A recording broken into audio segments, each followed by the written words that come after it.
Buonasera e ben ritrovati con il TG Flash di New Sicilia, di seguito i titoli più importanti del pomeriggio. Incidente sul lavoro ai danni di un operaio nel cantiere di un centro commerciale a Zafferia, a Messina. I sindacalisti Will Messina e la Fenial Will Sicilia ritengono che alla base del suo ferimento ci sia una violazione delle norme sul caldo.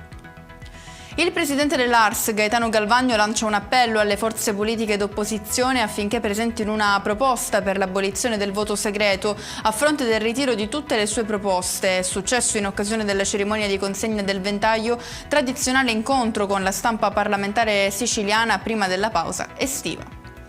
Tentato furto nella notte scorsa alla Tomarchio di via Vincenzo Giuffrida a Catania. I malviventi avrebbero sfondato la vetrina con un'auto utilizzata come ariete per poi fuggire poco dopo senza portare però via alcuna refurtiva. Cerimonie commemorative questa mattina a Palermo e nell'Agrigentino in occasione del 43esimo anniversario dell'assassinio del giudice Rocco Chinnici, vittima di un attentato mafioso in cui persero la vita anche i componenti della sua scorta, presenti i familiari delle vittime e le massime autorità che insieme ai cittadini intervenuti hanno reso omaggio alla memoria dei caduti. Chiudiamo con il meteo. Tempo sereno e prevalentemente stabile si prospetta per la Sicilia nella giornata di domani, diramata un'allerta arancione per il rischio incendi su tutta l'isola. E con questo è tutto, prossimo appuntamento domani alle 13:30. Grazie per averci seguito, buon proseguimento di serata.